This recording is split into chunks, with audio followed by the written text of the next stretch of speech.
je suis maître de conférence à l'Université Lyon 2. Mon dada, c'est la communication numérique depuis maintenant plus d'une trentaine d'années.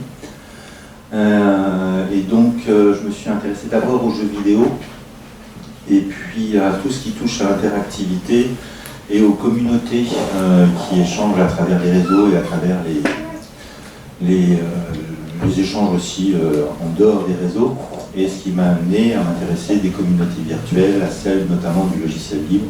Vous voyez écrit LAO aussi. LAO, c'est un petit acronyme comme ça que j'utilise pour parler de littérature assistée par ordinateur, puisque je fais partie d'une équipe de recherche qui est à la fois une équipe de recherche en sciences de l'information et de la communication et en littérature qui s'appelle MARGE.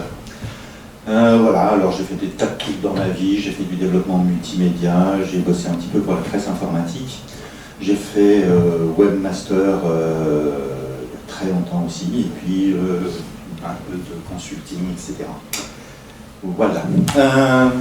Alors, vous ne participez pas à un cours d'anglais. Je ne sais pas si ces différents mots vous parlent. Alors il y en a un qui est en gras, c'est pour qu'on en parle aujourd'hui, donc on reviendra peut-être un petit peu sur sa définition. Mais est-ce qu'il y en a parmi vous qui ont déjà entendu un peu parler des NFT?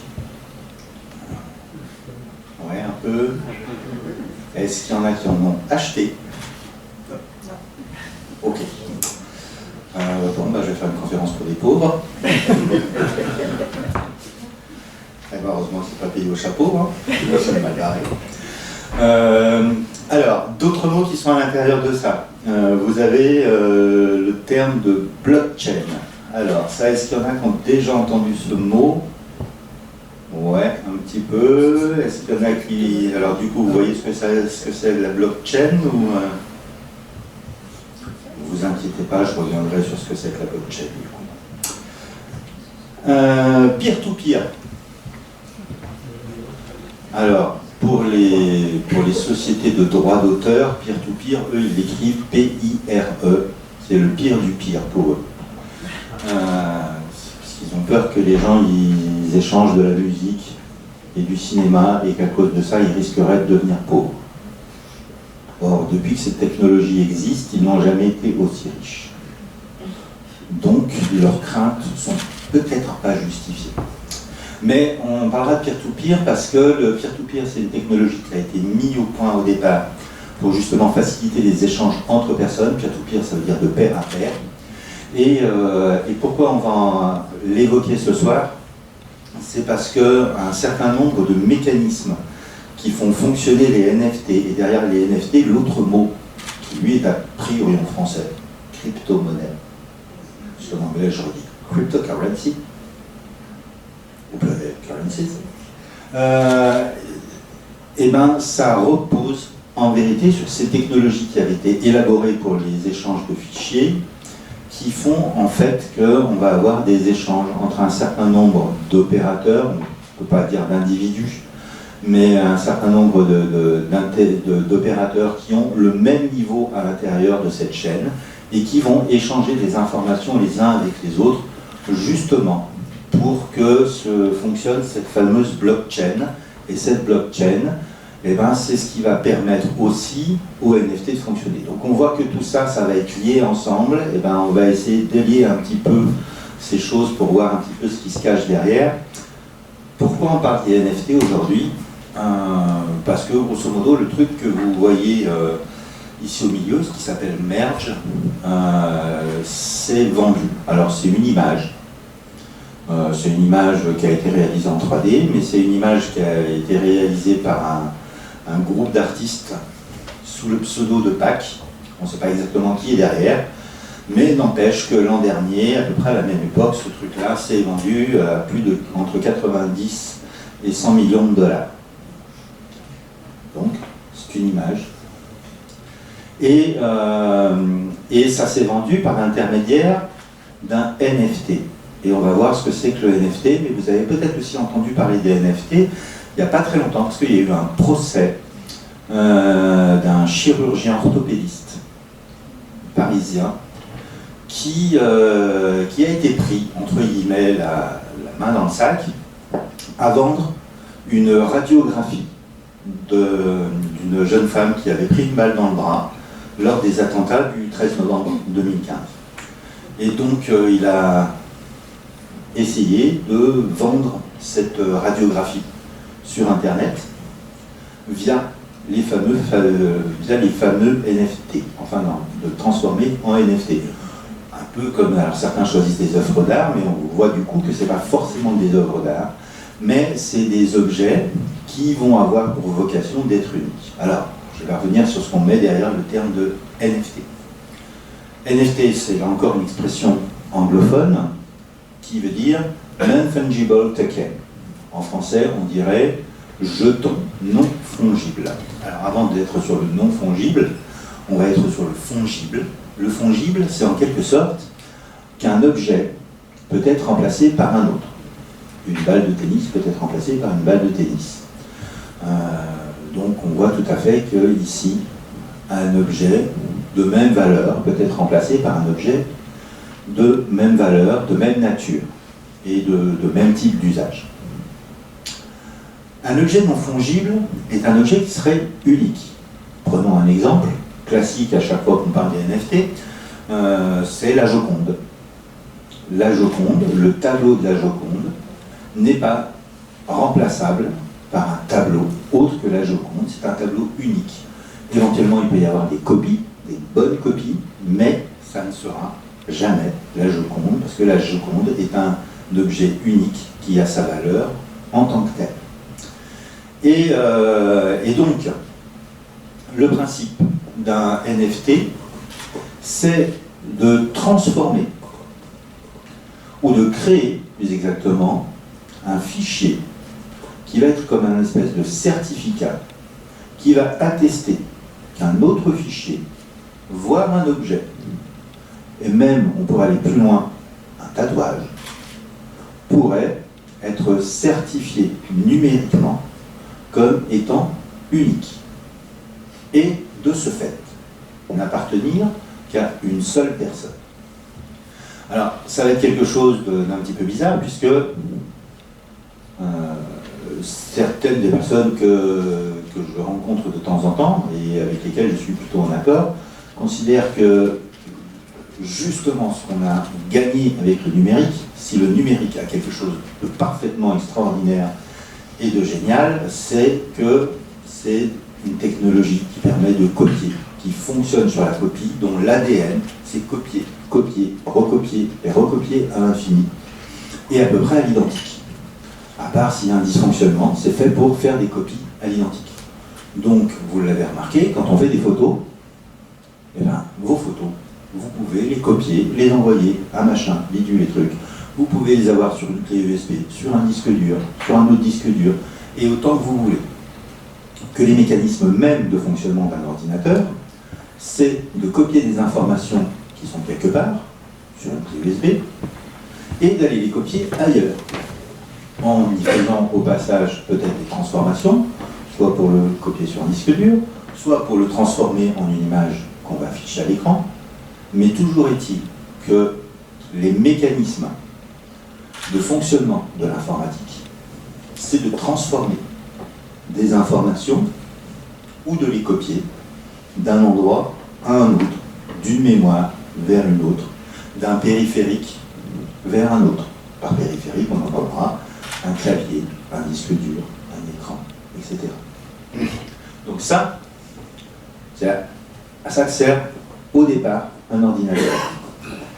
Et l'idée, c'est qu'il y a des gens qui ont trouvé qu'on pouvait peut-être trouver une technologie qui permettrait d'aller à l'encontre de cette nature-là, puisque si pour certains c'est une qualité, pour d'autres c'est un motif d'inquiétude, parce qu'ils sont héritiers, engagés notamment dans un système économique qui ne vit pas, qui ne produit pas de la richesse sur l'opulence, mais au contraire sur la rareté. Et qu'à partir du moment où quelque chose devient reproductible à l'infini et à l'identique, on perdrait justement cette valeur de l'unique. Cette valeur qui serait liée à la rareté d'un produit. Autrefois, un disque vinyle pouvait être rare. Parce qu'à partir du moment où on avait vendu les 5000 exemplaires qui avaient été pressés, eh ben, on n'avait plus le disque, sauf à recommencer un pressage. Mais à partir des années 90, quand on va numériser de la musique sous des formats de fichiers, par exemple MP3, cette limite-là tombe. Et elle tombe d'autant plus que via le réseau Internet, on va pouvoir faire cette copie à l'infini et partout. Ce qui veut donc dire qu'un modèle économique, notamment dans le milieu artistique, qui avait été établi sur la rareté d'une œuvre, ou en tout cas sa limitation en termes de distribution, se retrouve dans le monde numérique comme quelque chose accessible à peu près à tout le monde, à un coût ridicule, parce que lorsque on avait un fichier, enfin lorsqu'on avait un disque, il y avait malgré tout dans ce disque un coût qui était lié à la création artistique, les artistes, mais il y avait aussi un autre coût qui était lié à la production même du support, dans sa matérialité, dans sa distribution, donc toute la logistique, les magasins, tous les intermédiaires qu'il pouvait y avoir entre les gens qui allaient enregistrer et les gens qui allaient écouter. Or, lorsque on arrive, notamment dans les années, à la fin des années 90, avec le déploiement d'Internet, et plus particulièrement de ces fameux réseaux peer-to-peer que j'ai évoqués tout à l'heure, la distribution de musique ne coûte pratiquement plus rien. Puisqu'à partir du moment où on convertit un fichier, une musique, en données numériques, qu'on n'est plus sur du vinyle, on a donc dématérialisé l'œuvre. Cette œuvre dématérialisée va pouvoir circuler par les tuyaux et être copiée à l'infini. Ça impose donc, d'une certaine manière, une réflexion sur les modèles économiques autour de la création artistique, et notamment pour les maisons de disques, et un peu plus tard, pour l'industrie du cinéma. La solution que eux ont trouvée a été dans un premier moment d'essayer de recréer de la rareté par le contrôle des réseaux, et notamment en rendant hors la loi, autant que possible, mais pas toujours, parce que technologie, ça ne marche pas toujours juridiquement, mais en rendant hors la loi autant que possible les réseaux d'échange entre personnes, au travers de lois, au travers de bridage de certaines technologies, pour essayer de préserver leur ancien modèle économique, plutôt que d'essayer d'en trouver un nouveau. Alors que vous avez déjà, à certaines époques, accepté d'autres modèles économiques qui étaient un petit peu différents, sur lesquels on pourrait revenir, qui était l'époque du Minitel, où vous avez trouvé un moyen de faire de l'argent au travers d'un réseau, mais un réseau qui, lui, était très contrôlé. À partir de ce moment-là, n'empêche que ça ne fonctionne pas complètement, ça a fonctionné si à un niveau, la vraie victoire des ayants droit du milieu artistique de s'être battu contre le peer-to-peer, c'est de faire en sorte que lorsque vous prenez des photos en vacances, vous contribuez à l'enrichissement de la veuve de Johnny Hallyday et de Mylène Farmer, ainsi que de Benabar et quelques autres. Puisque chaque support numérique que vous possédez, chaque carte SD que vous allez mettre dans votre téléphone, dans votre appareil photo, chaque clé USB que vous allez utiliser, va être l'objet d'une taxe sur la copie privée, et qui fait que par exemple sur une clé USB, c'est aux alentours entre 2 et 5 euros par clé USB qui sont reversés aux sociétés d'ayants droit.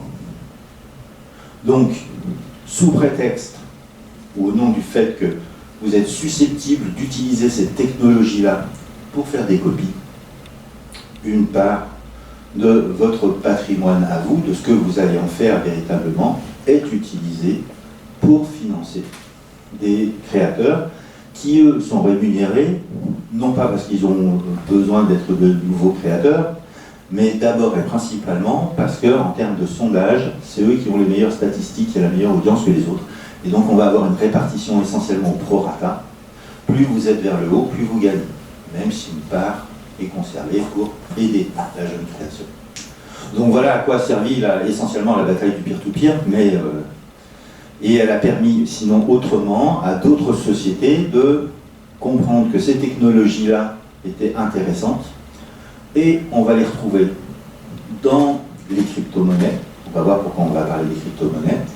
Et on va les retrouver aussi, ces technologies, par des gens qui se sont aperçus que ce qui fonctionnait, c'était des trucs qui étaient simples, et que les gens qui avaient mis en place ces technologies avaient créé aussi des façons de partager, d'accéder et de consommer de la culture différente. Et sans ces plateformes d'échange informels entre pairs, il n'est pas sûr que des trucs comme Netflix aient vu le jour aussi facilement qu'ils l'ont vu. Donc ça a aussi permis certaines formes d'innovation. Alors, ceci étant, je reviens à mes NFT. On a dit que les NFT permettaient de créer de l'unicité, de l'originalité, de la rareté autour de fichiers numériques et peut-être au-delà de fichiers numériques. Avec comme idée que ça pouvait être utile au départ, à la fois pour identifier les personnes, faire en sorte que quelqu'un qui à un moment donné va se connecter, va avoir une session par exemple qui sera unique, parce qu'on va utiliser, et j'y reviendrai après, ce qu'on va appeler un token, un jeton, qui va dire, eh ben, ce jeton est unique, il est déposé sur un ordinateur, et dit que tant que ce jeton est vivant, ça veut dire qu'il y a une personne que j'identifie comme unique qui est en train de faire des opérations. Ce qui peut servir aussi, par exemple, à des opérations de vote.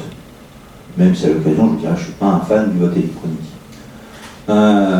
Donc, ça va servir dans ces fonctionnalités-là. Ça va servir aussi à créer de la propriété. Ça va être une des fonctions principales des NFT. C'est à la fois produire de la rareté pour qu'elle puisse ensuite permettre un accès à la propriété de cette rareté-là. Je reviens sur quelques mots que j'ai évoqués. Les tokens, les jetons. Les jetons, c'est en vérité des petits fichiers informatiques, des données informatiques, qui vont être uniques parce qu'elles sont générées aléatoirement ou avec un algorithme, mais pour produire un chiffre qui est tellement long, qui va prendre des informations qui sont tellement particulières, qu'il n'y a à peu près aucune chance que ce chiffre-là existe à un autre endroit. Alors, ces tokens, ils peuvent être créés de plein de façons différentes, il va y avoir des algorithmes qui vont les créer, mais pour vous donner un ordre d'idée un petit peu du fait qu'on va pouvoir créer de l'unicité au travers d'une utilisation, lorsque par exemple on veut identifier un ordinateur, vous avez probablement entendu parler du fait qu'il pouvait y avoir des cookies qui étaient déposés sur un ordinateur et qui allaient permettre d'identifier une personne parce qu'elle a donné des informations qui sont inscrites dans le cookie. Son nom, son adresse, par exemple, parce qu'on lui a demandé sur un site, et que ça peut être réutilisé par ce site-là, et de façon moins propre par d'autres sites.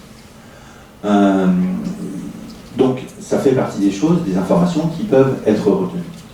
Mais il y a une autre information qui permet d'identifier les gens sur Internet, c'est ce qu'on appelle l'adresse IP. L'adresse IP, c'est que tout ordinateur se connectant à Internet, pour qu'on sache qui demande quoi à qui, chacun a sa plaque d'immatriculation. Et donc, on va appeler ça l'adresse IP. L'ordinateur a son espèce de plaque d'immatriculation qui dit « Moi, je suis ici, mon numéro, c'est ça, je demande ça à Bidule. » Et quand Bidule a reçu l'information, il renvoie dans le réseau Internet, vous envoyez ça à la machine numéro tant, et le réseau sait que cette machine, c'est la mienne, parce que j'ai cette plaque d'immatriculation. Donc une adresse IP va être unique, et elle va permettre d'identifier les gens.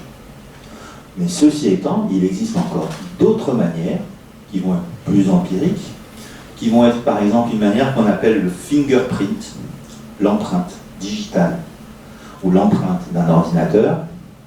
C'est-à-dire que grosso modo, toutes les personnes qui sont dans cette salle-là pensent avoir un ordinateur commun, mais en fait elles ont un ordinateur qui est différent, très probablement, de chaque personne qui est dans la salle. Parce que pour identifier un ordinateur, un site web peut recevoir des informations qui lui sont utiles pour afficher correctement la page web que vous demandez, mais ces informations-là vont lui fournir un ensemble de renseignements qui permettent très probablement de vous différencier de plusieurs millions de visiteurs qui viendraient sur le même site. Parmi ces choses, on va avoir par exemple le navigateur web que vous utilisez. Si je demande dans la salle qui utilise Safari. Pas d'utilisateur Safari? Si vous levez la main, on en a deux. Donc vous voyez que déjà, ceux qui ont Safari, on sait où ils sont. D'accord? Si je dis qui utilise Chrome, alors là, je vais avoir plus de monde.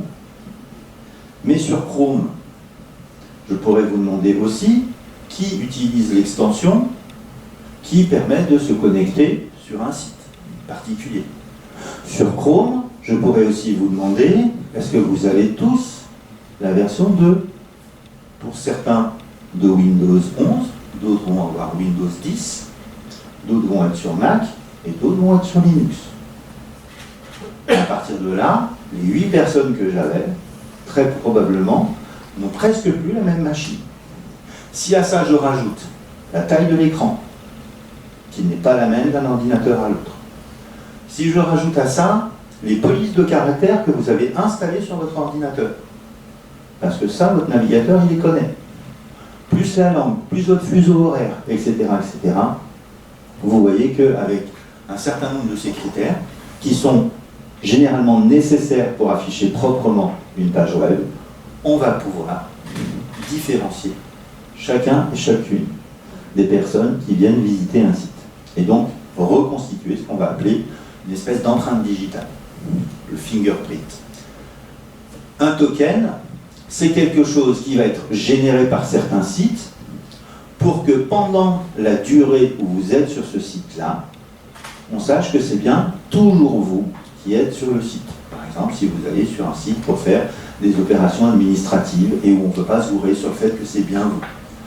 Par exemple, si effectivement vous avez des élections professionnelles, que vous avez un vote à distance, on va vous attribuer un jeton qui va permettre de vérifier que c'est bien vous et rien que vous qui votez.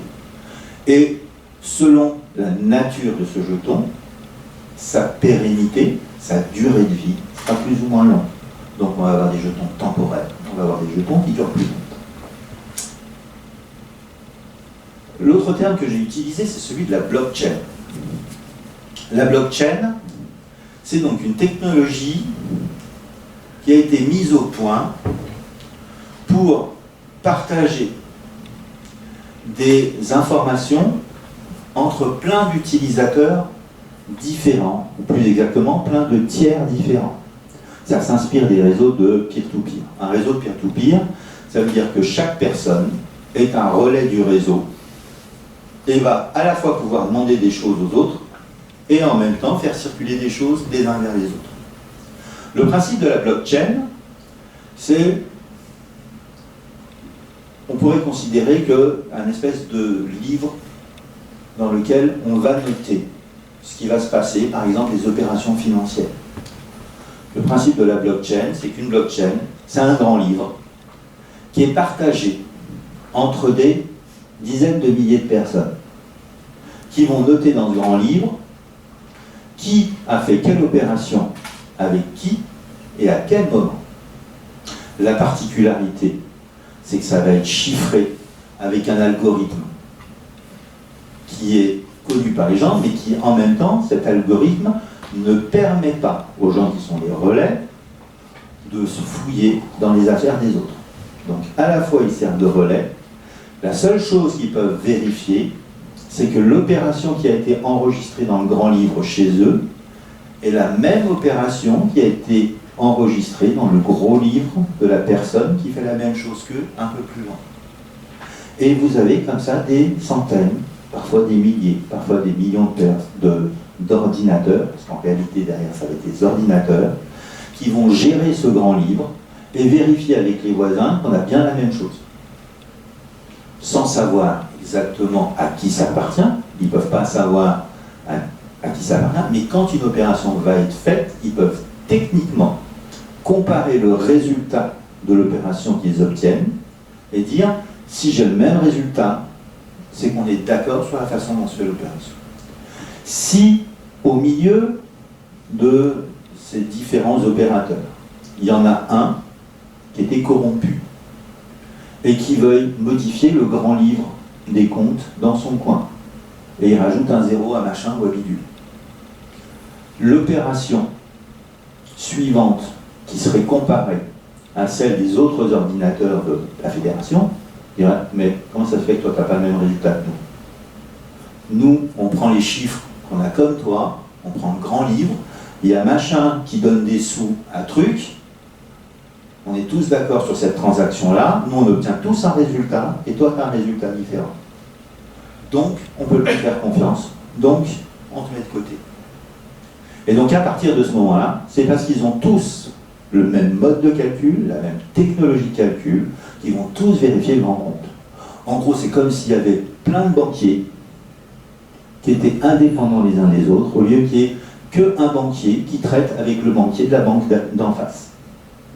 Mais là, on a quelqu'un qui n'est pas le banquier, qui se contente de dire machin a donné l'argent à truc, et truc avait bien le porte-monnaie pour le recevoir, et avait bien l'argent qui va. Alors, je ne sais pas si c'est à peu près compréhensible, mais essayez de garder à l'esprit cette idée d'un grand livre de comptes que plein de gens, que plein de petits comptables vont gérer de leur côté.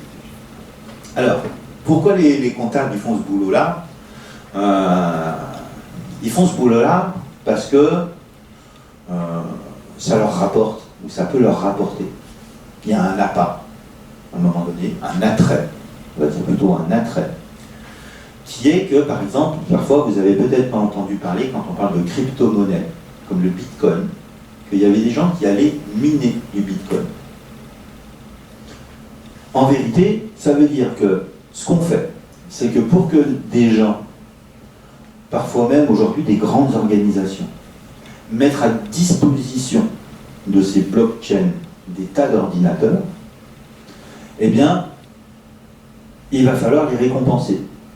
Et la récompense, c'est de dire que s'ils minent, eh bien, à un moment donné, ils trouveront eux-mêmes de l'argent, de la crypto-monnaie, qu'ils mettront dans leur porte-monnaie à eux. Donc, à force de travailler pour les autres, ça va leur rapporter à eux à un moment donné. Et plus la crypto-monnaie va monter, va avoir de la valeur, plus eux, ils ont intérêt à essayer d'en trouver, d'en chercher. Donc voilà pourquoi, à un moment donné, on a des gens qui vont miner, qui vont faire les petits comptables, parce qu'à force de faire les petits comptables, ils finissent par trouver une pépite au milieu des cahiers. Donc voilà un petit peu le principe de fonctionnement. Des crypto-monnaies, donc, parce que la blockchain, ici je l'ai illustré avec les crypto-monnaies, mais la blockchain, ça pourrait marcher avec d'autres choses. Et il y a des gens qui s'en servent pour autre chose. Par exemple, pour des opérations de vote, qui considèrent que ça peut servir à ça. Il y a des gouvernements qui considèrent qu'effectivement, c'est un moyen sûr. Quand je dis que c'est un moyen sûr, c'est qu'il faut bien entendre, et j'y reviendrai, que ce qui est contenu dans le grand livre est secret pour ceux qui détiennent le grand livre. Comment ils vérifient? C'est parce que les opérations qui sont faites, génère des calculs, enfin génère entre guillemets des tests de vérification qui vont être comparés aux tests de vérification des autres. C'est-à-dire qu'en gros, je fais une opération avec tant de chiffres, ça doit donner un résultat comme ça. Donc moi j'ai le résultat que ça a bien fonctionné et que ça a donné un numéro à cette opération-là. Ce numéro, quand cette opération elle se fait sur mon ordinateur, comme l'autre qui va faire le petit comptable à côté a le même logiciel que moi pour gérer le grand livre, il doit obtenir le même résultat que moi lorsque l'opération est faite. Donc l'opération reste anonyme, mais la qualité de l'opération, l'effectivité de l'opération, elle est comparable d'un comptable à l'autre comptable. Il va savoir à quelle date ça a été fait, entre quel identifiant et quel identifiant, plus exactement quel pseudo et quel pseudo, et puis du coup, quel volume a été fait. Mais en réalité, derrière tout ça, lui, il n'a pas les noms, il n'a pas les vrais noms, il a juste une espèce de fausse plaque d'immatriculation. Voilà. Je ne sais pas si je suis super compréhensible. Les crypto-monnaies, ce qu'on appelle les crypto-monnaies, donc vous avez peut-être entendu parler du Bitcoin par exemple. Les crypto-monnaies, c'est donc des monnaies virtuelles qui sont générées justement de cette façon-là, qui sont générées par des calculs, par de savants calculs. Donc il y a des algorithmes qui disent qu'il y a tant d'argent virtuel. Le Bitcoin, il y a un certain nombre de bitcoins maximum dans le monde. Il n'y en aura jamais plus que ce qui a été prévu. Et simplement, ce qu'on vérifie, c'est ils vont de qui à qui. Et il y a différentes monnaies de ce type-là, avec leurs algorithmes différents sur la façon de le faire. Alors ce qui va changer dans ce qu'on va appeler l'algorithme, c'est la façon de calculer et de gérer cet échange-là et de l'enregistrer. Mais le principe essentiel qu'on va retenir d'une blockchain, c'est qu'à chaque fois qu'une opération est faite, cette opération, elle est enregistrée et ne sera pas effacée. Donc ça veut dire que si un jour je fais une transaction avec Monsieur Bidule, personne ne pourra effacer la transaction que j'ai faite avec Monsieur Bidule. Elle sera inscrite dans tous les livres de compte de tout le monde. Et si Monsieur Bidule utilise cet argent ailleurs, eh bien on aura une traçabilité du fait qu'il a fait cette opération ailleurs. Donc l'intérêt des crypto-monnaies, c'est que c'est des monnaies qui sont des monnaies virtuelles, qui sont gérées informatiquement, et qu'à ce titre-là, eh bien, du coup, elles peuvent s'échanger facilement via les réseaux informatiques et via les réseaux Internet. On va de cette façon-là pouvoir avoir une espèce de porte-monnaie de crypto-monnaie qui permettra d'échanger avec d'autres gens qui ont des crypto-monnaies. Et au bout du compte, si on ne se débrouille pas trop mal, on échange ces crypto-monnaies contre des monnaies plus courantes pour le transformer en bel et bon argent. On va les garder sous forme de crypto-monnaies si ça nous permet de faire des échanges dans le monde des crypto-monnaies, et on va les convertir ensuite en une monnaie locale lorsqu'on a besoin de les utiliser localement. Un des intérêts des crypto-monnaies aujourd'hui, c'est notamment par exemple pour les gens qui travaillent à l'étranger et qui veulent mettre à disposition des fonds chez les gens ou aux personnes de leur famille qui sont restées dans leur pays d'origine. Par l'intermédiaire des crypto-monnaies, ils vont pouvoir beaucoup plus facilement faire circuler cet argent d'un pays à l'autre sans avoir besoin de passer par un intermédiaire tel qu'on va l'avoir sur les banques de transfert d'argent. Ça leur fait des économies, c'est plus rapide et c'est plus discret. Donc, pour eux, c'est très intéressant. Pour nous, aujourd'hui, pour aller acheter le pain, ça n'a pas beaucoup d'intérêt. Un autre intérêt des crypto-monnaies, c'est que les crypto-monnaies, elles sont sans frontières. Ce qui veut dire que si vous êtes dans un pays où vous avez une monnaie qui est forte et stable, les crypto-monnaies n'ont pas forcément beaucoup d'intérêt. En revanche, si vous êtes dans un pays où l'économie est fragile, la crypto-monnaie vous éloigne des risques inflationnistes ou déflationnistes qu'il pourrait y avoir dans votre pays. Et donc vous avez un argent qui, comme s'il était géré à l'étranger, équivaut toujours ce qui est là à l'étranger, mais vous n'êtes pas dépendant des soubresauts économiques du pays dans lequel vous êtes. Et c'est pour ça qu'aujourd'hui, il y a quelques pays qui reconnaissent l'utilisation des crypto-monnaies au niveau national, parce que effectivement, c'est des monnaies qui sont pour eux plus stables. Alors il y a des pays d'Amérique latine, il me semble, notamment, qui doivent les utiliser. Il en existe plein, mais vraiment plein. Je vous en ai mis une célèbre qui est le Bitcoin, une dont on va reparler qui est l'Ethereum, parce que c'est celle qui est la plus utilisée pour les NFT, mais sachez qu'il en existe d'autres, et notamment, il existe une monnaie libre qui s'appelle la June. Alors, si ça vous intéresse un jour, vous vous renseignerez. La June, ça s'écrit avec un espèce de G, je crois, puis avec un espèce d'accent par-dessus. Mais si vous cherchez monnaie libre, vous tomberez dessus. Et c'est une monnaie qui, elle, est une monnaie qui perd de la valeur si on ne l'utilise pas. L'idée, c'est de faciliter les transactions entre les personnes, mais pas la capitalisation, comme on va le voir avec les autres. Alors, les NFT, je vous ai dit que ça allait pouvoir servir à acheter des produits ou acheter des choses qui sont souvent virtuelles, des images, des vidéos, des musiques, des trucs en 3D, des armes pour des jeux vidéo, etc. Plein de choses comme ça. Mais pour accéder donc à un NFT, à ce produit dont vous seriez l'unique détenteur ou détentrice, il va falloir acheter un NFT. Alors comment les gens achètent des NFT aujourd'hui? Donc le NFT, on va dire, c'est le certificat qui dit que ce fichier-là, cette image-là, elle est à vous, vous en êtes l'heureux propriétaire. D'autres en ont peut-être des copies, mais ce ne seront que des copies, même si elles sont réalisées par d'extrêmement bons faussaires.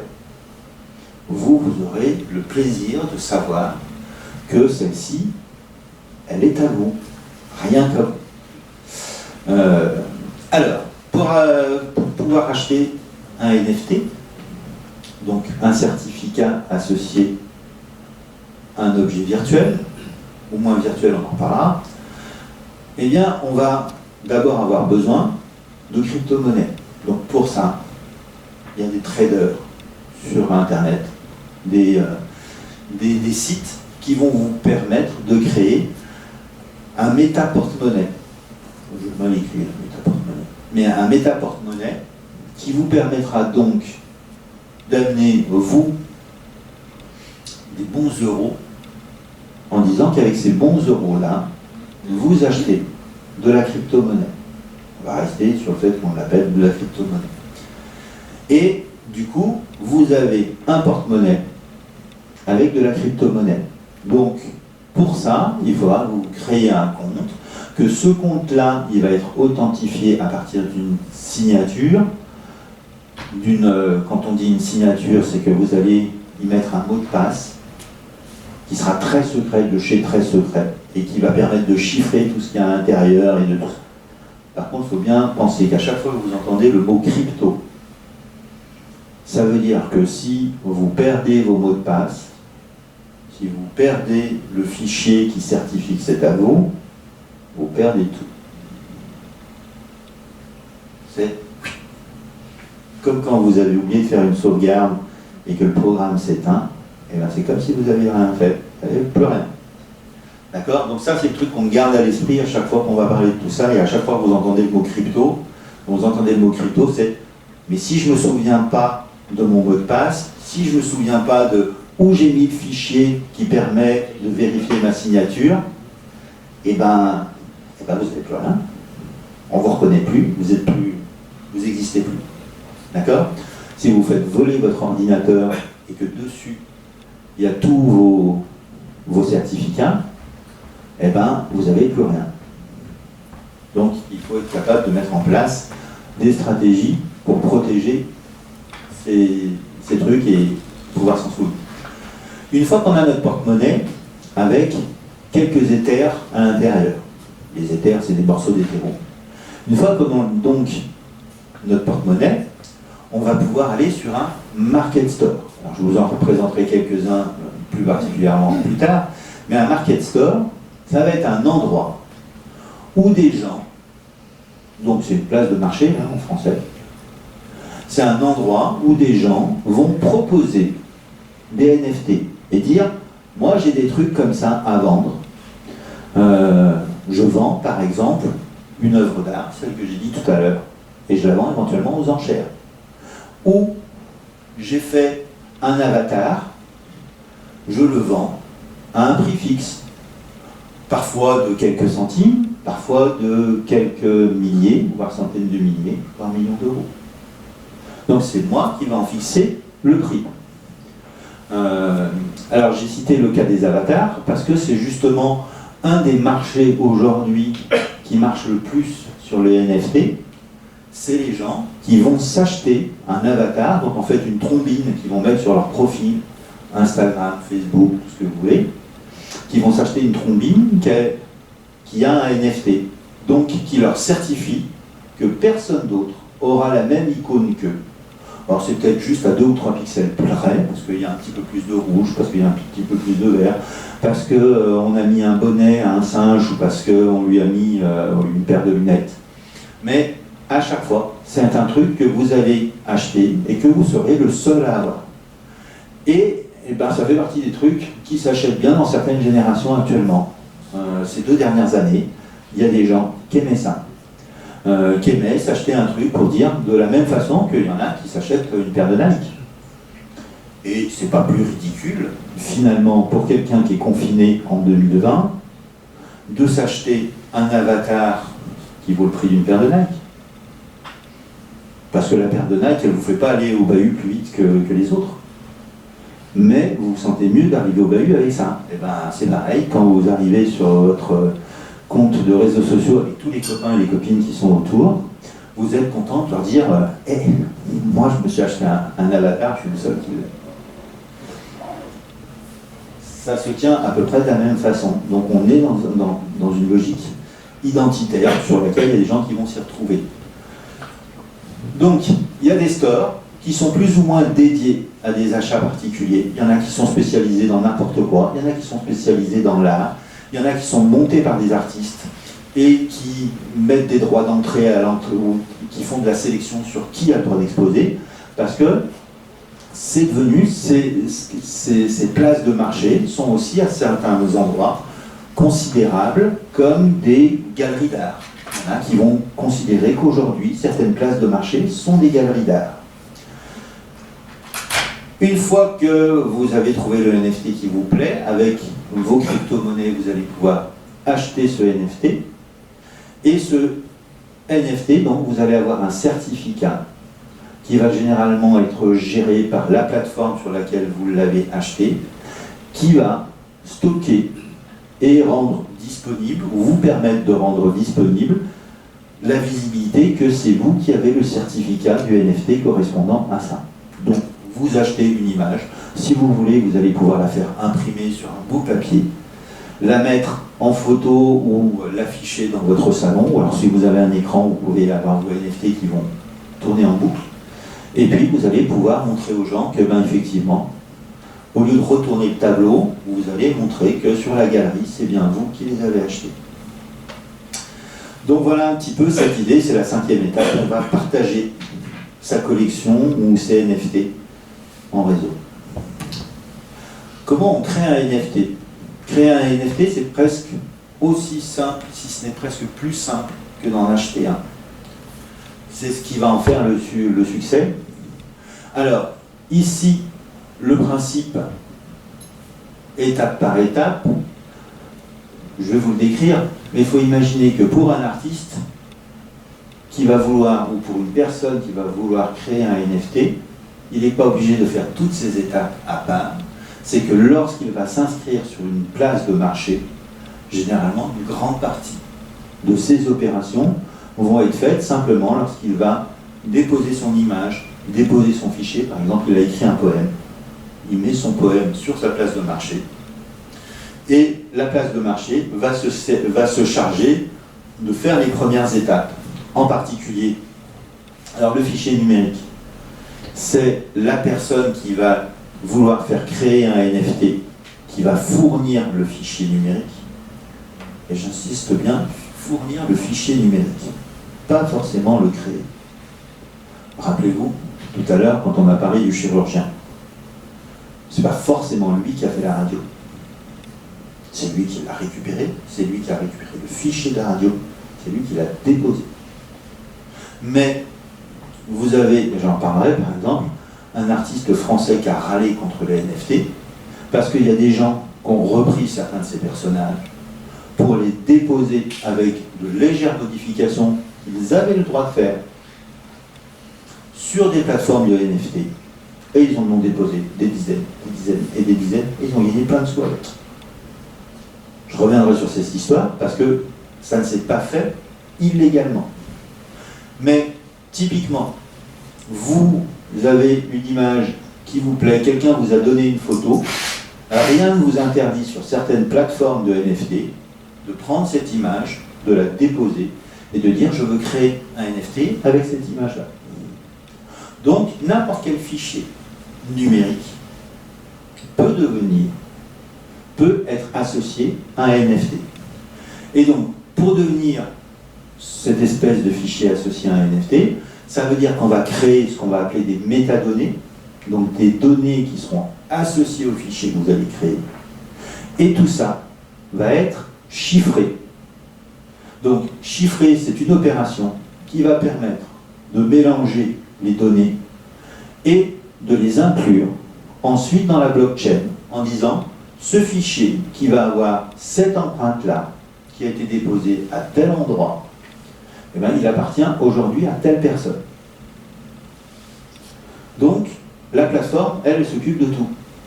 Vous déposez le fichier, elle va se charger de vous demander les métadonnées, le nom de l'œuvre, si vous voulez lui donner un numéro, une valeur, la façon dont il va falloir la vendre, etc., etc.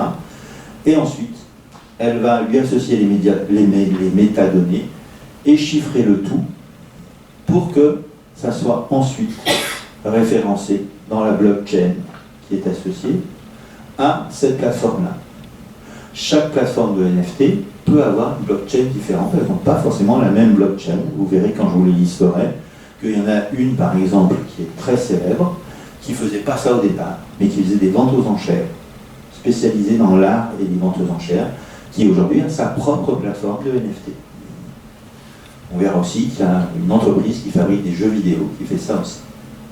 Donc il s'occupe de ça. Et puis ensuite, eh ben, effectivement, lorsque les gens vont vouloir acheter ce NFT-là, ça va être inscrit dans la blockchain. Et ensuite, si la personne veut revendre son NFT, elle peut très bien le remettre en vente sur la plateforme.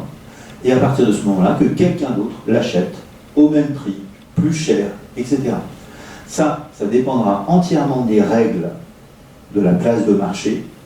La place de marché peut définir des règles qui sont très libérales, où les gens qui ont acheté les NFT font ce qu'ils veulent avec et peuvent effectivement les revendre plus cher ou moins cher. Il y en a qui imposent que ce soit plus cher à chaque transaction, et il y en a, et ça c'est un des trucs qui intéresse un certain nombre d'artistes, qui vont imposer, comme on peut tracer chaque transaction, qu'à chaque fois qu'il y a une nouvelle transaction sur l'œuvre, il y a une reversion qui se fasse vers l'artiste qui a créé l'œuvre, vers la personne qui a créé le NFT.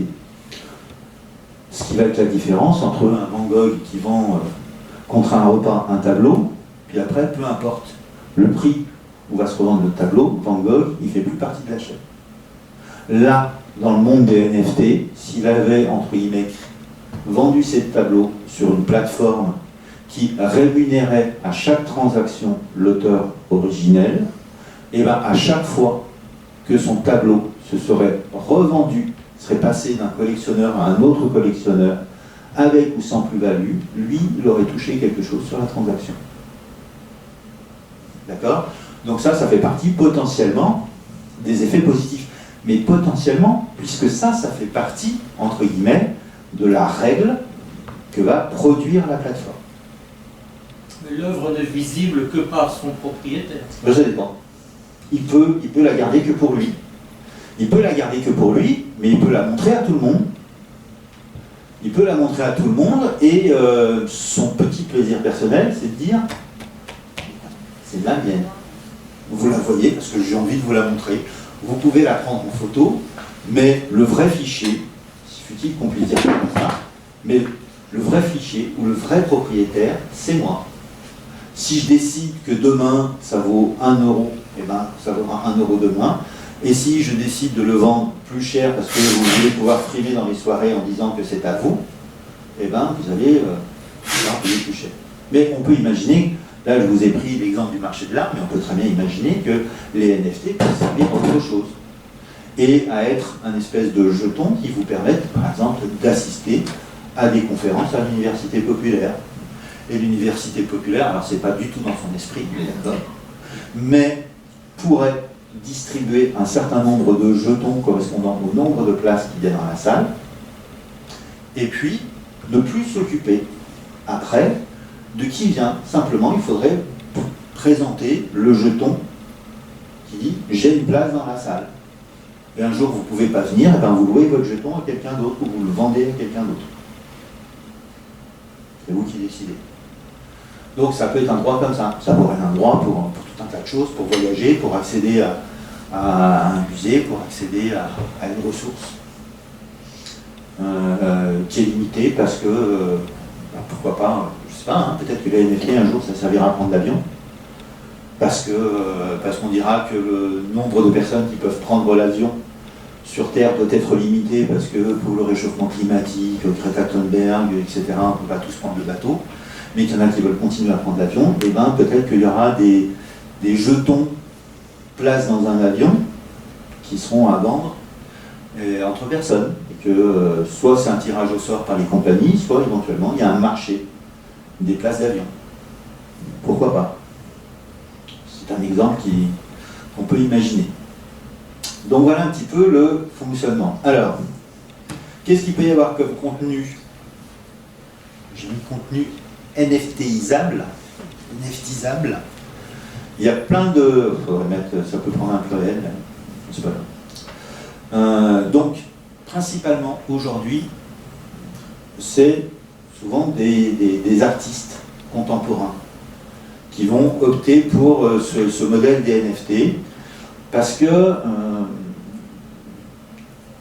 qu'aujourd'hui, pour certains, ça semble être une façon qui leur convient d'être rémunéré. Parce que quand on est créateur de contenu, eh bien, soit on a un marché avec des débouchés où on va vendre ses contenus,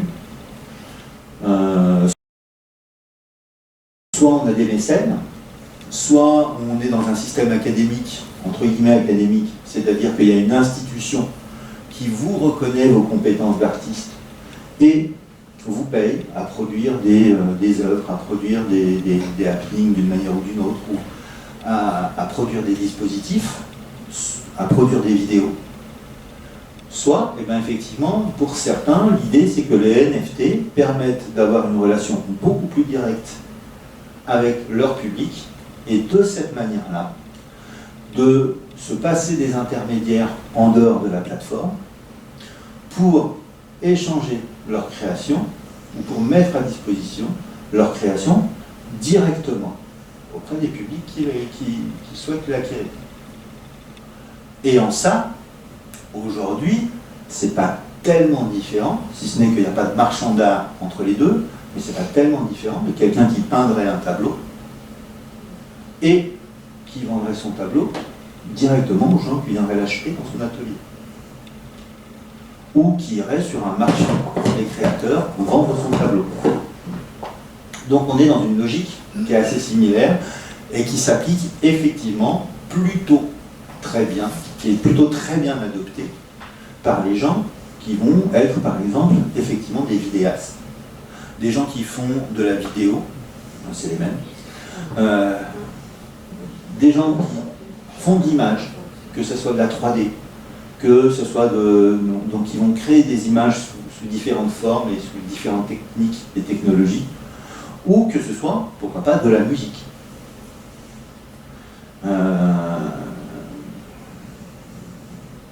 Moi j'ai croisé il n'y a pas très longtemps un créateur musical un créateur de musique qui joue sur plusieurs modèles économiques, et un de ces modèles économiques, c'est de produire par exemple des sons, des logos sonores, de produire des musiques avec des variations à l'intérieur, et il les vend sous forme de NFT. Comme ça, les gens, ils ont le morceau de musique interprété par machin, qui a plus ou moins de réputation, lui il a une petite réputation, et bien il va faire un morceau de musique, et les personnes en seront les uniques détentrices. Lui, il peut effectivement le faire pour de vrai, en disant qu'à un moment donné, ben, il a ralenti le rythme du morceau de musique électronique qu'il a fait, il a rajouté un son à un moment donné, il a fait une version un petit peu plus longue, etc. etc. Donc il va faire des personnalisations de cette façon. Donc on va avoir des gens comme ça. Vous avez, j'ai mis les avatars et les jeux vidéo, vous avez aussi donc dans un certain nombre d'environnements numériques la possibilité d'avoir une présence virtuelle augmentée. Comme ça je l'appelle présence virtuelle augmentée. C'est-à-dire que lorsque vous avez aujourd'hui des gens qui sont dans des jeux vidéo, dans les jeux vidéo, vous avez la possibilité désormais de faire des achats à l'intérieur du jeu pour acquérir des pouvoirs supplémentaires dans le cadre du jeu. Puisque un des modèles économiques du jeu vidéo aujourd'hui, c'est de mettre à disposition un jeu vidéo qui est gratuit, dans lequel vous allez pouvoir commencer à jouer, mais où à un moment donné, si vous êtes accro au jeu, vous vous dites, c'est quand même bien, mais j'aimerais bien avoir des pouvoirs supplémentaires qui me permettraient, par exemple, d'aller me coucher. Quand je dis ça, d'aller me coucher, ça veut dire que vous avez certains jeux vidéo où vous faites partie d'une équipe qui est en guerre contre d'autres équipes qui sont partout sur la planète et que le jeu ne s'arrête jamais. Ce qui veut dire que quand l'autre équipe a décidé de vous attaquer à 2 h du matin, eh bien, il faut qu'à 2 h du matin, on soit prêt à résister. Donc si vous n'êtes pas prêt à résister à 2 h du matin, c'est quand même pratique de pouvoir s'acheter la fonctionnalité qui met déclencher une contre-attaque à 2 h 01 du matin. Et vous, pendant ce temps-là, vous pouvez dormir. 2 h du matin, quand même, normalement, on peut quand même faire l'attaque. Hein. Je trouve que si on ne peut pas contre-attaquer à 2 h du matin, c'est pas la peine de jouer. Mais le problème, c'est que, comme c'est un jeu qui est planétaire, vous imaginez bien que les Tahitiens ne jouent pas au même moment que nous. Et que si vous êtes une grande équipe, vous avez intérêt à avoir des amis québécois. Parce que comme ça permettra... Vous avez intérêt à avoir des amis chômeurs ou des amis retraités. Parce que pendant que vous êtes au lycée, ben ça a beau être des vieux, n'empêche qu'ils sont à la maison. Et ils seront dispo pour aller bastonner les autres à votre place. Et quand vous n'avez pas de vieux, eh ben vous vous achetez un pouvoir supplémentaire dans un jeu.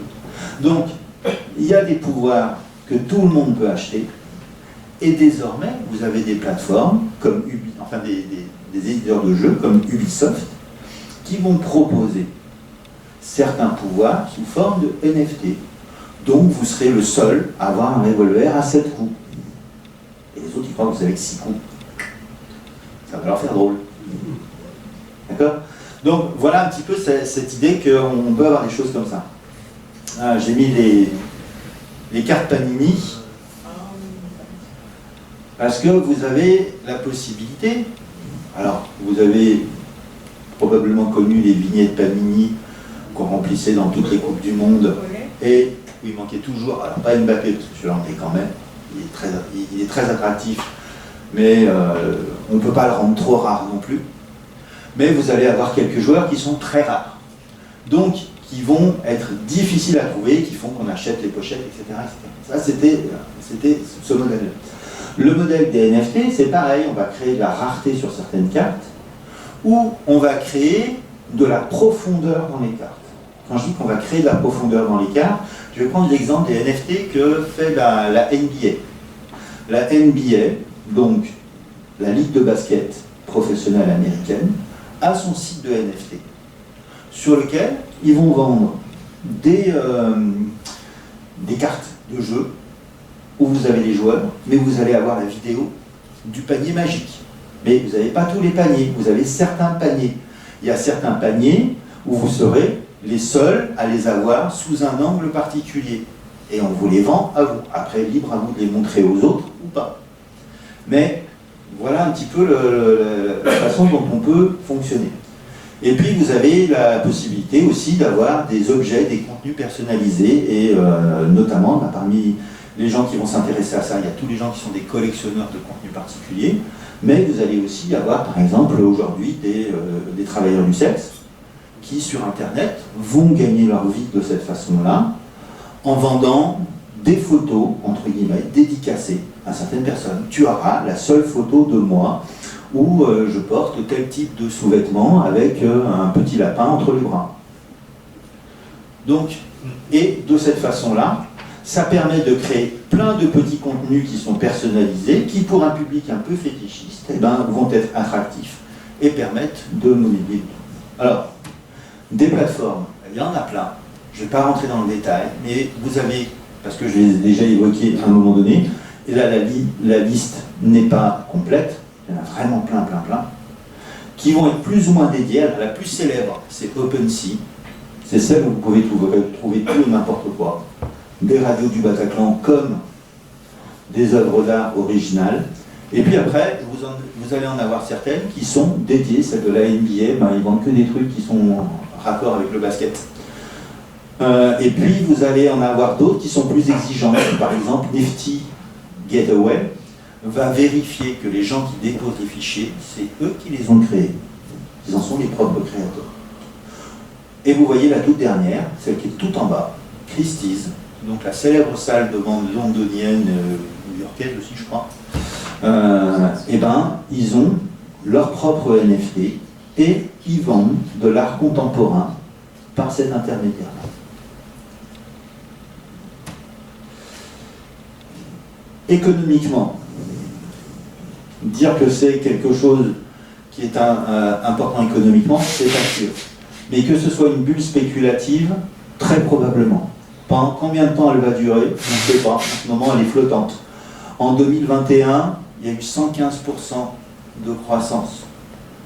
Donc, ça veut dire que si vous aviez mis 10 balles au début de l'année, vous voyez qu'à la sortie, vous avez passé une bonne année. Et les gens qui ont investi là-dessus, il y en a qui ont gagné énormément d'argent. Ceci étant, en mai 2022, il y a eu d'un coup une baisse de 30%. Entre octobre et novembre, on a une baisse de 20%. Et que tout ça est indexé sur la fluctuabilité des crypto-monnaies, qui sont des monnaies qui ont tendance à monter pendant un certain temps, mais qui, comme elles ne sont rattachées à rien et qu'elles sont purement virtuelles, il peut y avoir à un moment donné une spéculation à la baisse et faire en sorte qu'elles tombent très vite. Donc on va avoir comme ça des jeux de yo-yo qui peuvent être importants, et aujourd'hui on n'a pas de stabilité, on n'a pas de vision concrète à long terme de ce que représentera économiquement le marché des NFT et leur utilisation. Les utilisateurs, je vous en ai cité un certain nombre, donc je ne vais pas rentrer plus particulièrement dans le détail. En revanche, il y a quand même des gens qui ne sont pas fans des NFT. D'une part, vous avez les gens qui sont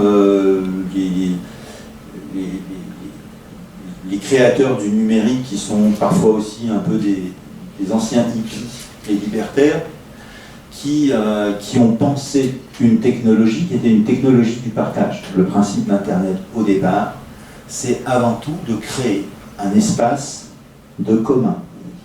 Un espace où on partage des connaissances. Or, la logique des NFT, bah, c'est justement d'aller à l'encontre du partage en créant de la rareté. Donc là où les gens qui ont créé l'Internet, les gens qui ont créé Wikipédia, etc., se sont dit on a un outil qui permet de créer une opulence informationnelle. Certains pourront penser qu'on est dans l'infobésité et qu'on va un petit peu trop loin, mais en attendant, qui permettait que tout le monde puisse accéder à tout un tas de connaissances, ou en tout cas beaucoup de monde, ça veut dire que du coup, on se retrouve avec une perte comme ça, et puis un engagement des artistes, notamment une adhésion des artistes à une idéologie ultra-capitaliste que les Américains que certains Américains ont adopté, qu'on appelle parfois les libertariens. Je ne sais pas si c'est quelque chose qui vous parle. En France, les libertariens sont souvent présentés comme des ultra-conservateurs américains, alors que ce sont surtout des ultra-libéraux américains.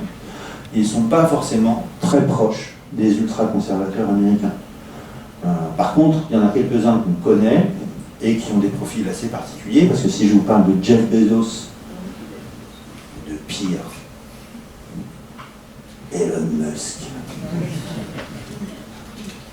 on a affaire à des gens qui sont pas particuliers. Ils ont probablement des dérapages conservateurs, mais c'est pas des ultra-conservateurs. Ils font pas partie des gens qui vont aller se prosterner devant des cliniques d'avortement en disant qu'il faut protéger les valeurs de l'Amérique éternelle, des Pilgrim Fathers et compagnie. Ils ne sont pas dans cette logique-là. En revanche, ils sont effectivement pour un monde ultra-libéral et un monde sans État, parce que derrière ces logiques, on a effectivement à la fois une économie qui est horizontalisée, mais une économie qui n'a pas de contrôle social, ou très peu de contrôle social. Ça veut dire qu'il n'y a pas d'investissement dans les routes au niveau de ce qui se passe dans les NFT. Les NFT ne contribuent pas à l'élaboration des communs sociaux. Il peut y avoir des problématiques d'accessibilité, ici plus des problématiques d'accessibilité par l'argent.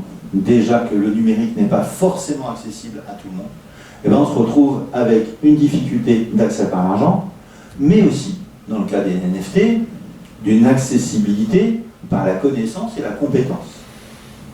Parce que même si j'ai essayé, sans être certain d'y être parvenu, de démystifier un petit peu le fonctionnement des NFT, ça reste quand même quelque chose qui demande qu'on se plonge un peu dedans. Alors, immanquablement, quand on est dedans, on est accro, pour ceux qui aiment ça. Mais c'est pas forcément évident de rentrer dedans, parce qu'il y a quand même un certain nombre de concepts qui sont flous et pas forcément évidents à se représenter à travers notre culture, à travers nos habitudes, à travers nos pratiques du numérique. Et puis le dernier truc, c'est qu'il y en a qui considèrent que la NFT s'appuie sur la blockchain.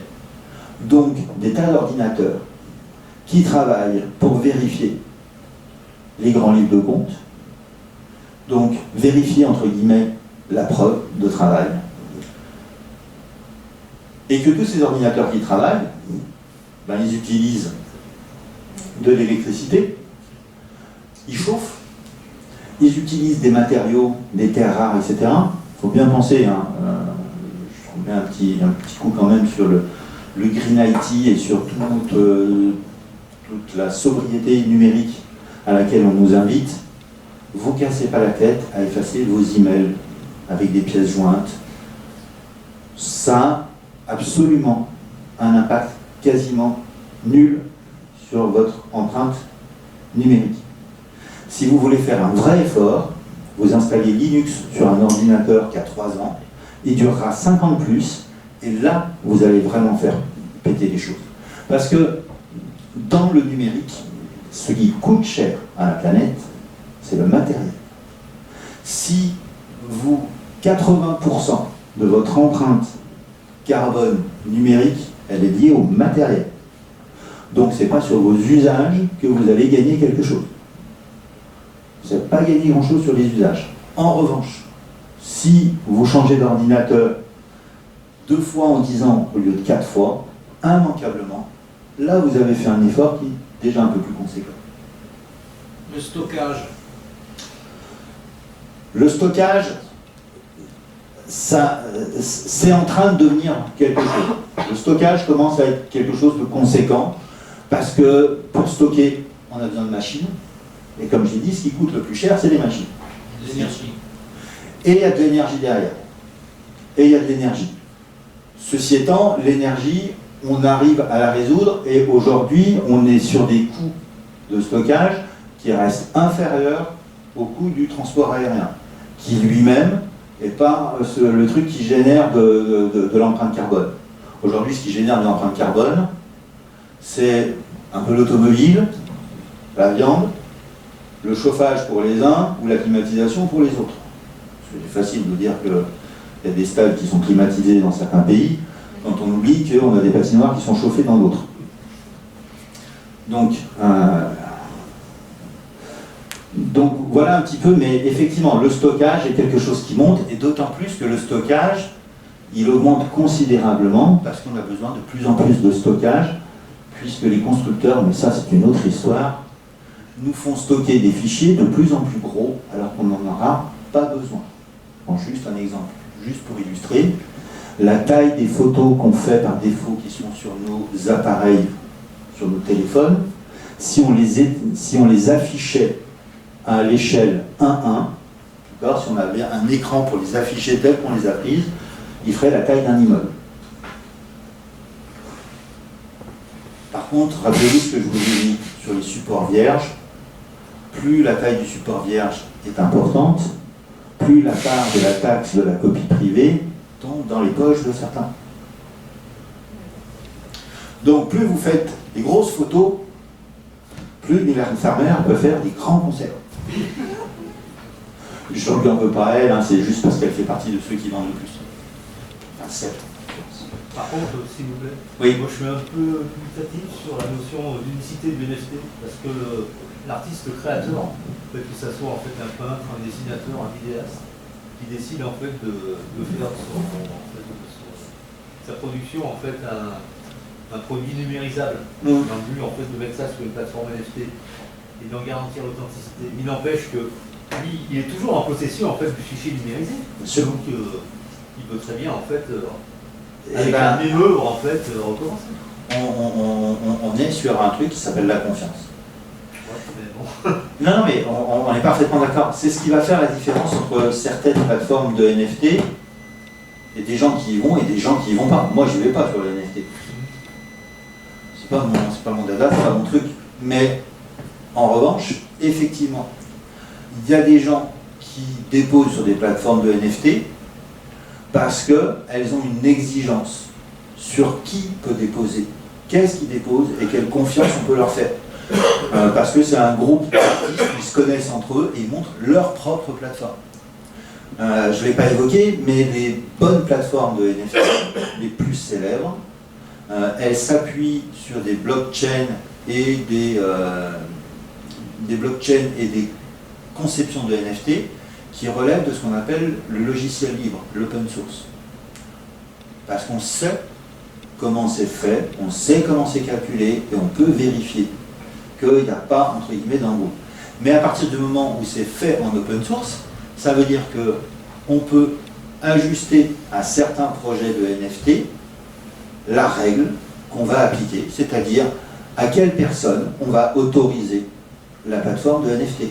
On pourrait très bien avoir une plateforme de NFT qui soit réservée aux enseignants de l'éducation nationale française et qui permettrait aux parents d'acheter une copie particulière de leur gamin, parce que c'est le nouveau moyen qu'on aurait trouvé de financer l'éducation nationale. Non, je ne veux pas vous faire... Non, mais c'est... On va avoir 20 sur 20 tout de suite. Hein. Ouais, il ne faut plus faire un enfant. Donc, mais voilà un petit peu l'idée. On peut avoir des plateformes, entre guillemets, de confiance, et puis d'autres plateformes qui le sont moins. Parce que, effectivement, l'entrée, parce que la façon dont est réglé l'algorithme d'unicité et la façon dont on accepte les gens qui vont pouvoir utiliser et créer ces certificats, eh ben, elle est plus ou moins ouverte, ou elle est plus ou moins... elle renforce la confiance ou pas. Et cette confiance, elle sera renforcée, par exemple, quand Christie's fait sa plateforme de NFT, ils ont une exigence vis-à-vis de leurs artistes qui est particulière. Sur le fait que il y a un engagement de leur part, à pas republier le truc par ailleurs, etc., etc. Et que derrière, s'ils le faisaient, ils se prendraient des procès qui ne seraient pas négligeables.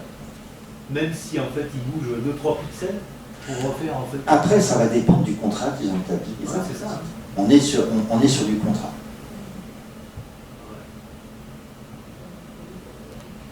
Mais voilà, on est d'accord. J'ai cité, il y a plusieurs artistes parce que tous les artistes ne sont pas fans de NFT, j'en ai mis deux. Brian Eno, en fait c'est avec un I, Brian Eno. Mais Brian Eno, donc, qui est un musicien, arrangeur et manipulateur de son, qui lui dit, je ne suis pas forcément hostile ad vita aeternam au NFT, mais au jour d'aujourd'hui, j'en vois pas l'intérêt, si ce n'est effectivement d'avoir une vision capitaliste de la création artistique, et essentiellement capitaliste. Et que moi, ma création, ce qui m'intéresse, c'est qu'elle impacte le plus de monde possible, et pas de faire le plus d'argent possible, parce que si j'avais voulu faire beaucoup d'argent, j'avais d'autres solutions que ce que j'ai fait, où j'ai déjà bien gagné de l'argent, mais manifestement, il avait potentiellement les moyens de faire mieux. Très probablement, notamment en tant que producteur, etc. Donc, il y a lui. Et puis, un autre gars que j'ai mis en dessous, qui s'appelle David Revoy. Alors, David Revoy, lui, s'est plaint du détournement du droit moral de l'artiste. David Revoy, c'est un dessinateur qui crée des bandes dessinées sous licence libre et des contenus graphiques sous licence libre. Sous licence libre, ça veut dire que quand il fait une bande dessinée, je vais vous prendre un exemple, il fait une bande dessinée qui s'appelle Pepper et Carotte. Et Pepper et Carotte, sa bande dessinée, et un jour, il y a les éditions Glénat qui l'ont trouvée jolie. Sa bande dessinée, elle est sous licence libre, ça veut dire que les planches de BD sont à disposition sur son site, avec le scénario, etc. Mais si vous êtes catalan et que vous avez envie de faire la traduction du français vers le catalan, vous prenez ces planches de bande dessinée, vous les modifiez, et si vous êtes fier de votre traduction et que vous voulez la vendre à des Catalans, vous pouvez la vendre à des Catalans, lui il s'en fiche. Et les éditions Glénat ont trouvé que ces bandes dessinées étaient bien, ils ont décidé de faire des albums avec les contenus de sa bande dessinée. Donc, les trois premiers albums qu'il a fait, ils ont sorti en version livre. Alors, il n'a pas de problème avec Glénat, parce que Glénat n'avait pas besoin de le payer pour le faire. Vous pouvez très bien prendre ses planches, faire le truc, mais Glénat a décidé de verser de l'argent sur un autre moyen de financer les artistes, qui est un Patreon. Donc Patreon, c'est un autre type de plateforme, comme il en existe d'autres. Il y en a une autre qui s'appelle Liberpay, par exemple. C'est des plateformes où les gens vont dire « moi je veux donner tant par mois à cet artiste ». Et puis, il sert de cet argent pour vivre, pour acheter du matériel, pour etc. etc. Mais voilà, c'est un peu comme une AMAP, je vais donner de l'argent pour qu'il produise des choses tous les mois. Moi, par exemple, il y a un gars qui fait des cours de guitare sur un site de vidéo. Et tous les mois, je fais partie des dizaines, centaines, milliers de contributeurs qui donnent un peu d'argent. Le gars qui 3 4 000 balles par mois de cette façon-là. Et donc, les éditions Glénat ont décidé de faire comme ça avec lui. Mais à côté de ça, il a créé un petit personnage que vous apercevez là-bas derrière, des petits chats. Il a fait des petits chats qui sont dans l'album, qui sont sur son site, et il y a quelqu'un qui a repris ces petits chats, parce qu'il a fait plus que les petits chats, il a fait une machine à créer des petits chats personnalisés. Donc il a créé un algorithme qui fait qu'à partir du petit chat de base, vous pouvez bouger 2-3 trucs et puis avoir un petit chat qui est différent. Vous imaginez pour les créateurs de NFT qui veulent créer des contenus qui sont différenciés, eh ben, ils ont fait tourner l'algorithme à fond, ils l'ont modifié un peu pour eux, alors ça a fait un peu pour eux, je leur ai dit dire un peu pourri, pour créer des tas de petits chats qu'ils ont mis en vente sur OpenSea, puisque OpenSea ne vérifie pas que c'est eux qui sont les créateurs des petits chats. Et les petits chats, ils n'ont rien volé puisqu'ils sont sous licence libre. Donc ils ont le droit de les prendre, et sous licence libre, ils ont le droit de les modifier. Et ils ont le droit de les vendre. Donc ils ont fait le truc, mais sauf qu'ils l'ont industrialisé, et lui, bah, il était super déçu, parce qu'il dit, mais voilà, ils ont fait des petits chats, mais il y en a, ils sont dégueulasses, ils sont laids, ils sont moches, et je peux rien dire, mais d'avoir des gars qui font tourner des ordinateurs sur la planète pour vendre des chatons qui sont là juste pour que des gens, au lieu de s'acheter une paire de Nike, s'achètent un chaton pour leur avatar sur leur compte Instagram, je trouve ça un petit peu dégueulasse, et que quelque part, mon droit moral en tant qu'auteur, il est bafoué. Donc il a mis sur son site maintenant que vous pouvez bien faire ce que vous voulez, mais quand même, ça serait sympa que vous respectiez, entre guillemets, ma création. J'ai pas envie que ça serve à ça, j'ai pas envie que ça serve à ceci, j'ai pas envie que ça serve à cela. Donc voilà, mais en même temps, il est un petit peu coincé. Voilà, alors j'ai mis quelques ressources parmi d'autres, un peu en vrac, et qui sont loin de recouvrir tout, et si vous voulez récupérer ma présentation, vous pouvez récupérer le QR code ou le petit lien qui est en dessous. Vous pouvez essayer de grossir au besoin. Mais du coup, la présentation sera normalement, si je ne dis pas de sottises, vous me direz si je me trompe, mais normalement ça marche.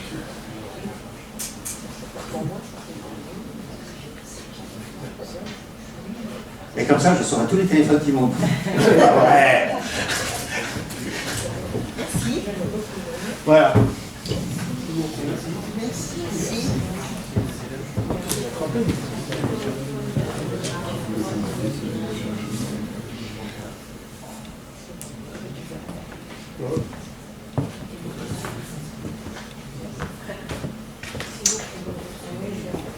Voilà, si vous avez des questions, n'hésitez pas, qu'elles soient en lien direct avec les NFT ou par rapport aux autres sujets que ça a touché à côté.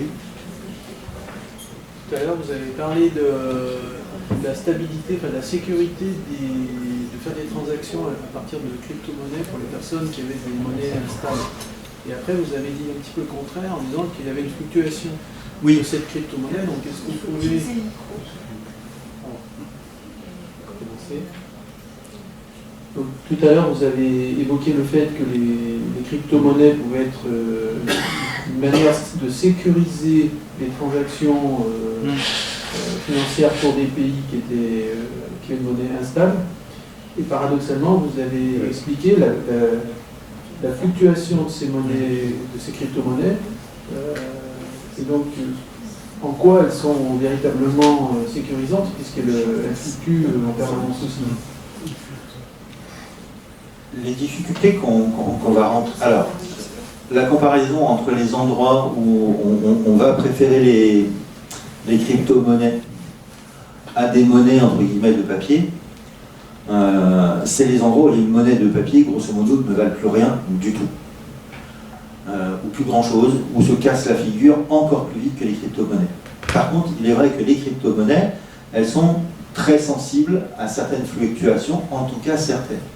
Et cette concurrence qu'il y a entre les crypto-monnaies fait qu'aujourd'hui, il y en a certaines qui sont plus stables que d'autres, mais pas forcément rémunératrices, et qu'il y en a d'autres qui sont très spéculatives.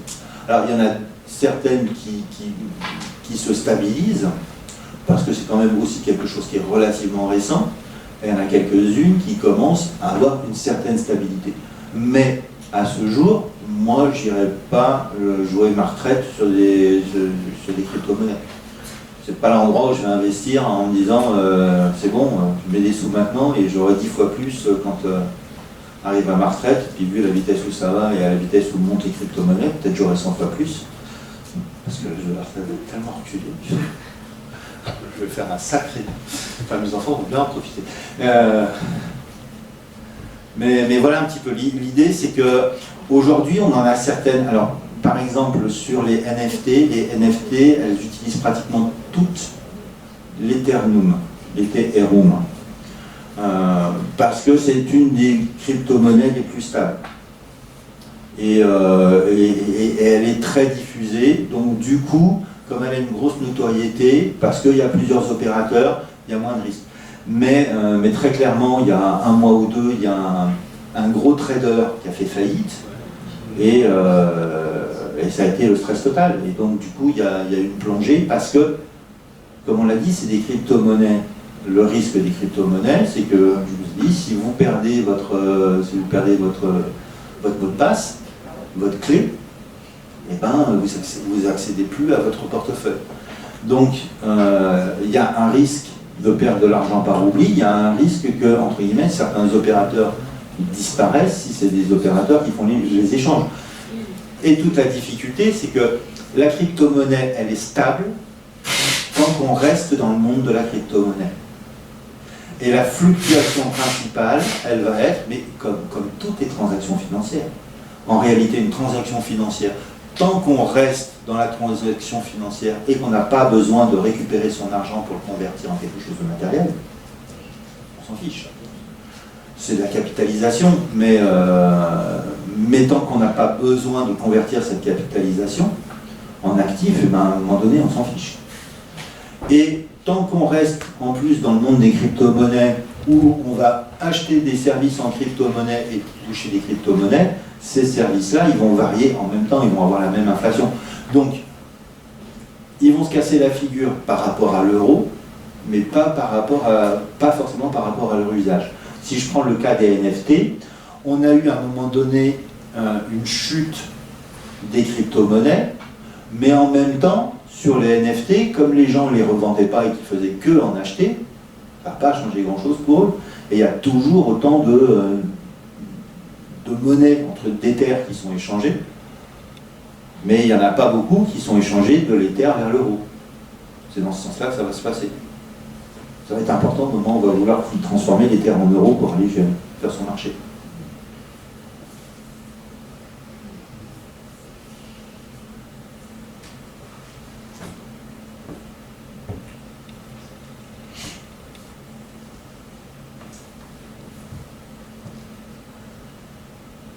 Bon, du coup, vous allez offrir des NFT pour Noël?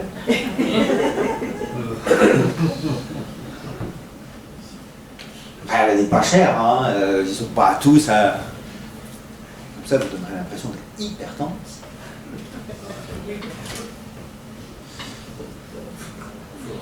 Il y a à nouveau une question sur les crypto-monnaies. Vous avez parlé que la quantité de bitcoin ou de monnaie était définie au départ, ou qu'elle était fixe? Alors, je ne sais pas si c'est le cas pour toutes les crypto-monnaies, mais c'est le cas du bitcoin. Le bitcoin, c'est... alors, je ne suis pas un expert des crypto-monnaies, mais l'inventeur du bitcoin, dont on n'est pas sûr qu'il ait existé pour de vrai, en fait, que c'est peut-être un groupe de personnes qui a créé une légende autour d'un personnage dont on n'a aucune photo, qu'on n'a jamais vu, etc. Donc il y a un monsieur Nakashi, quelque chose comme ça, qui aurait créé le bitcoin et sa façon de le faire. C'est peut-être plus probablement un groupe de développeurs qui a fait ça. Mais toujours est-il que le principe, ça a été de dire que, ben, effectivement, il y avait un nombre de bitcoins qui était limité, qui était fixe, mais qu'il faudrait un certain temps pour arriver à les trouver tous. Et que c'est ce temps-là qui allait permettre de stabiliser et de faire monter la monnaie du bitcoin. Donc voilà, c'est clair que j'aurais pu acheter des bitcoins il y a quelques années de ça. Punaise, quand je les aurais revendus, même maintenant ils se cassent la figure, ça aurait été pas mal. Mais effectivement, c'est une des monnaies un petit peu les plus stables, qui est une des monnaies qui est les mieux pensées et qui a été réajustée une seule fois, parce qu'à un moment donné, il y avait eu effectivement un petit problème technique sur sa façon de fonctionner, et ils sont remontés, entre guillemets, dans le cahier des comptes de façon consensuelle, pour effacer des opérations malveillantes qui avaient été faites parce qu'il y avait un petit bug dans le système. Mais ça a été le seul cas majeur, entre guillemets, où ça s'est fait. Et en règle générale, il n'y a pas tant que ça de problème de sécurisation des échanges.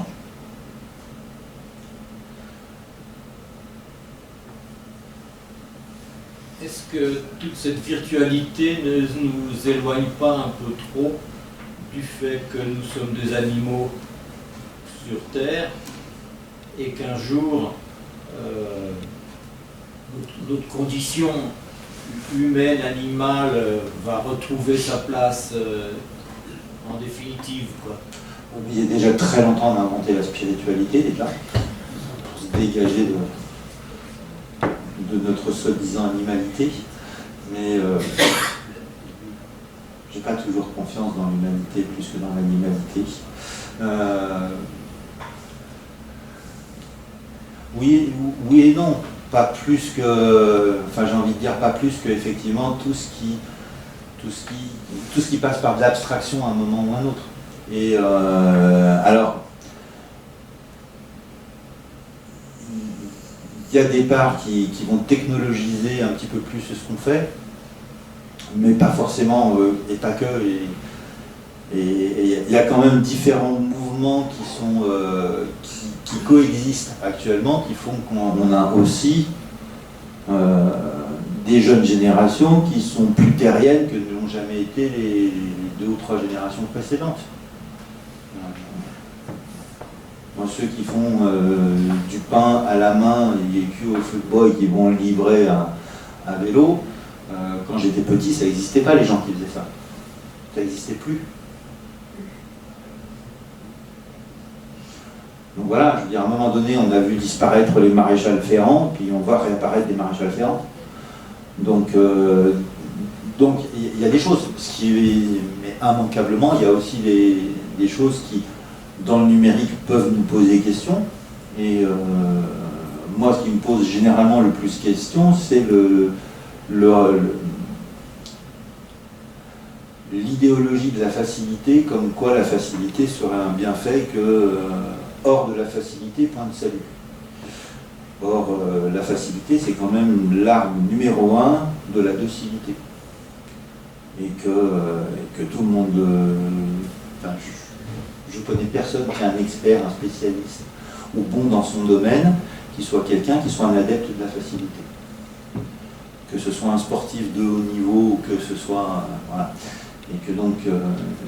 Et que le vrai problème qu'on a, à mon sens, aujourd'hui avec le numérique, c'est qu'on nous le vend comme étant quelque chose qui serait facile, intuitif, et pour lequel ça ne peut être que plus facile à chaque fois.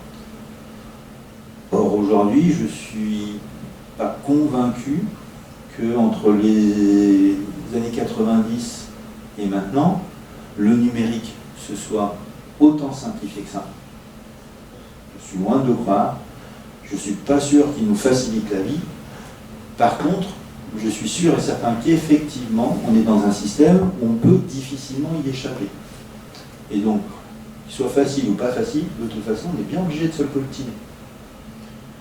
Mais j'ai quand même souvent tendance à trouver que le numérique qu'on nous propose aujourd'hui ressemble un petit peu à ces parcours qu'on a dans les supermarchés. C'est-à-dire que le jour où on a enfin compris où se trouvait le rayon des pâtes, la semaine suivante, il n'est plus là. C'est dommage parce que là, on avait enfin les moyens de comparer si c'était moins cher ici que dans celui d'à côté, puisque maintenant on savait où était le rayon des pâtes et on savait s'ils avaient le même paquet ou pas. Et ben voilà, là on sait plus. Donc à peine on commence à s'habituer à une version de notre système qu'on a sur notre ordinateur ou notre téléphone, on se dit ça y est, enfin j'ai compris. Et là ils ont décidé de changer le menu, mettre les icônes, et c'est plus pareil. Voilà. Sauf certains, non, je dois reconnaître qu'il y a d'autres ordinateurs, ceux qui étaient sur Safari ne contrediront pas, qui font que ça ne change grosso modo pas une fois sur l'autre. Sauf qu'ils peuvent communiquer qu'entre eux. Et ils appartiennent entièrement, vous avez remarqué la publicité d'Apple, c'est « Nous ne vendrons pas vos données ». Ils sont pas cons. Ils gardent rien pour eux. Donc, ils ne rendent pas plus libres que les autres. Peut-être même. Mais une autre histoire. Mais voilà, mais sur la question, la virtualisation, on l'a quand même eu systématiquement à chaque étape de la civilisation, où des médias sont arrivés et où on est parti dans une forme d'abstraction différente. Et il y a des moments, ça a servi à faire des choses bien, et il y a d'autres moments à faire des choses pas bien. Mais ceci étant, j'accorde l'idée, et je pense qu'il faut garder en tête qu'une technologie n'est pas neutre, qu'aucune technologie n'est neutre, et en particulier pas l'informatique, pas le numérique. Et que le numérique mérite qu'on s'intéresse sur qui a le pouvoir sur quoi, et qui nous impose telle ou telle façon de penser. Je dis bien façon de penser, parce que quand pour éteindre un ordinateur, il faut appuyer sur l'icône démarrer, on est quand même, pour arrêter et cliquer sur démarrer, c'est une façon de penser qui est un peu bizarre. Et des comme ça, on en a à l'avenant de partout. Donc il y a vraiment des façons de penser les choses.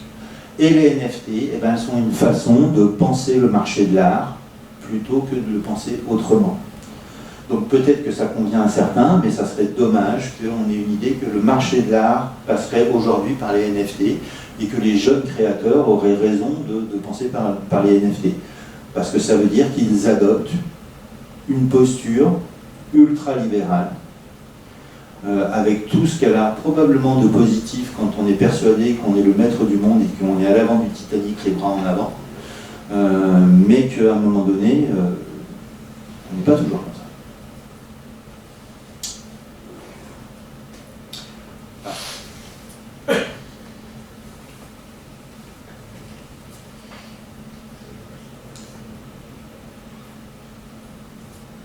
Non, plus de questions ou de remarques?